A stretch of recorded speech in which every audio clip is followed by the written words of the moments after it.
Assalamualaikum warahmatullahi wabarakatuh. Perkenalkan, nama saya Adam Deyan Biharu dengan NIM B1A121093. Baiklah, di sini saya akan mempresentasikan jawaban saya mengenai UAS mata kuliah alternatif penyelesaian sengketa. Yang pertama, apa yang dimaksud dengan interest based dan bagaimana perbedaan antara interest based dengan power based dan right based? Interest based adalah metode penyelesaian sengketa yang berfokus pada kepentingan mendasar dari pihak-pihak yang bersengketa. Pendekatan ini sering digunakan dalam negosiasi, mediasi, dan konsiliasi untuk mencapai solusi yang saling menguntungkan. Contohnya, misalkan dalam sengketa perburuhan, posisi serikat pekerja mungkin menuntut kenaikan gaji, sementara posisi perusahaan menolak tuntutan tersebut karena alasan pembiayaan. Dengan memahami kepentingan ini, maka mungkin menemukan solusi kreatif seperti peningkatan tunjangan, pelatihan keterampilan, atau skema insentif yang memenuhi kebutuhan kedua belah pihak. Lantas apakah perbedaan ketiga ini? Yang pertama, interest based. Itu dia berfokus pada kepentingan mendasar untuk mencapai solusi yang saling menguntungkan dan menjaga hubungan tetapi bisa memakan waktu yang relatif lama. Kemudian, apa yang dimaksud dengan power based?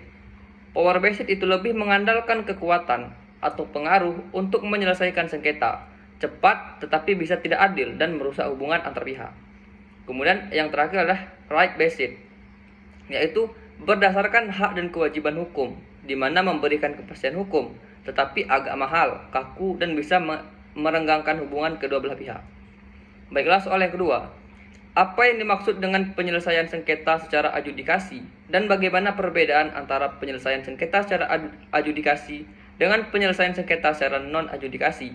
Jelaskan dengan mengemukakan contohnya.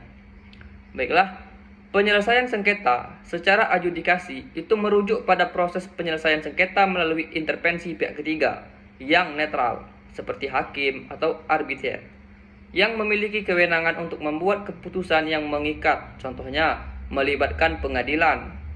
Lantas apa perbedaan antara penyelesaian sengketa secara adjudikasi dengan secara non-adjudikasi? Perbedaannya adalah, non-adjudikasi adalah proses penyelesaian sengketa yang tidak melibatkan keputusan mengikat dari pihak ketiga. Proses ini lebih bersifat kolaboratif dan informal, dengan tujuan mencapai kesepakatan yang saling menguntungkan bagi kedua belah pihak. Contohnya adalah melalui cara mediasi.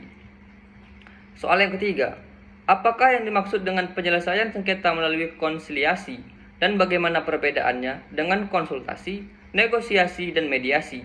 Jelaskan dengan mengemukakan contohnya.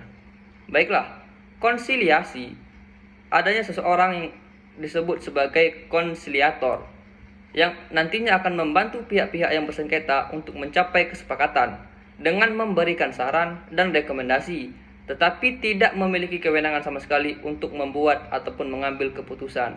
Contohnya, seorang konsumen itu mengajukan keluhan terhadap sebuah perusahaan elektronik mengenai produk yang cacat dan menuntut pengembalian dana. Pihak konsumen dan perusahaan setuju untuk menyelesaikan sengketa melalui konsiliasi yang difasilitasi oleh Badan Perlindungan Konsumen sebagai pihak yang disebut dengan konsiliator.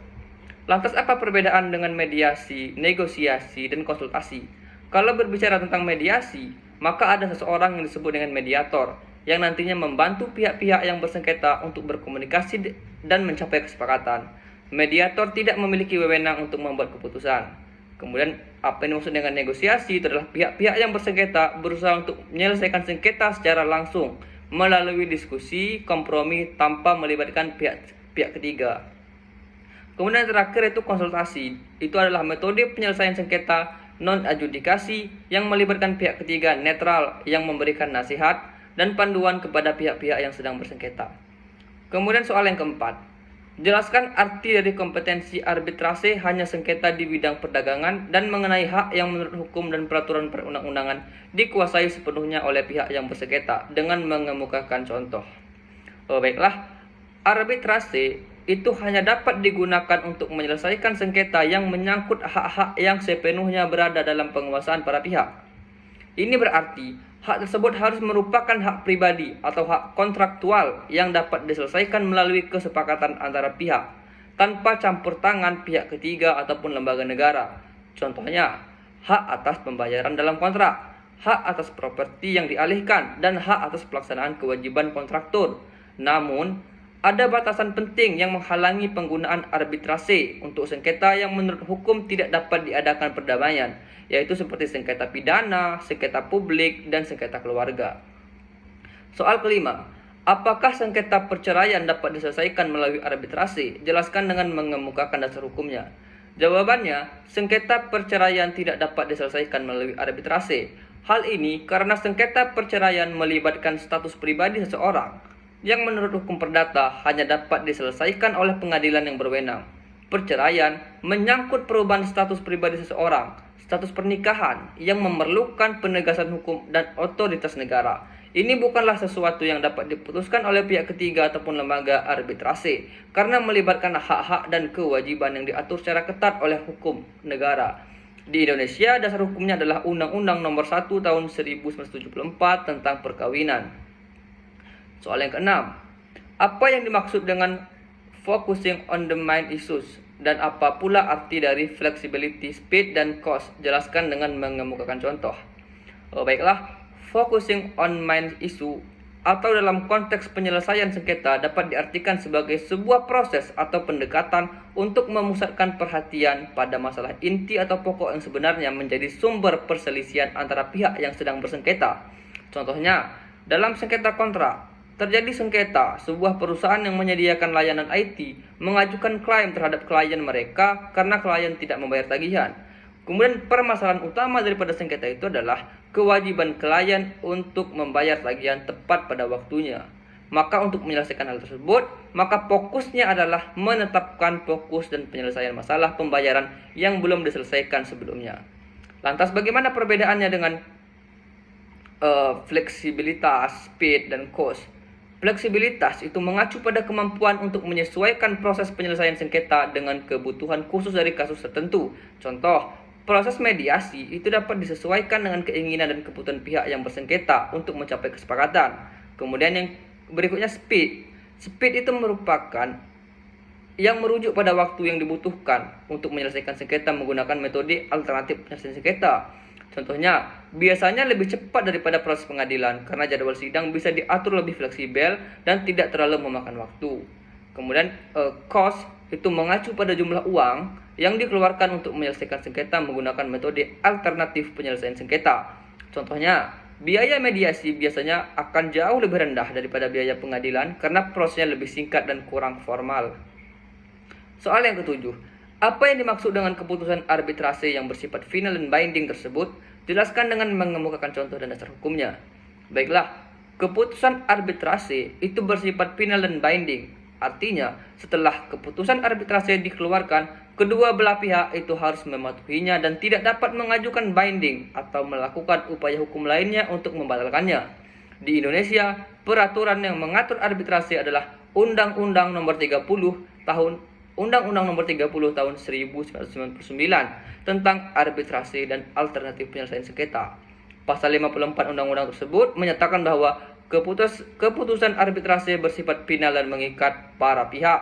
Kemudian dalam pasal 65 undang-undang tersebut menegaskan bahwa keputusan arbitrase tidak dapat diganggu-gugat kecuali dalam hal-hal yang diatur dalam undang-undang ini.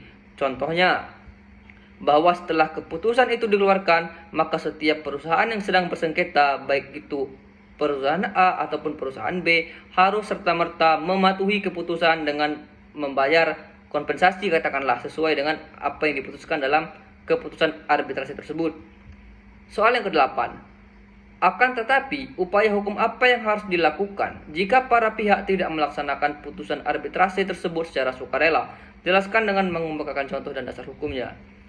Jika para pihak tidak mematuhi putusan arbitrase secara sukarela, langkah hukum yang dapat diambil adalah dengan mengajukan permohonan pengakuan dan pelaksanaan keputusan arbitrase ke pengadilan negeri.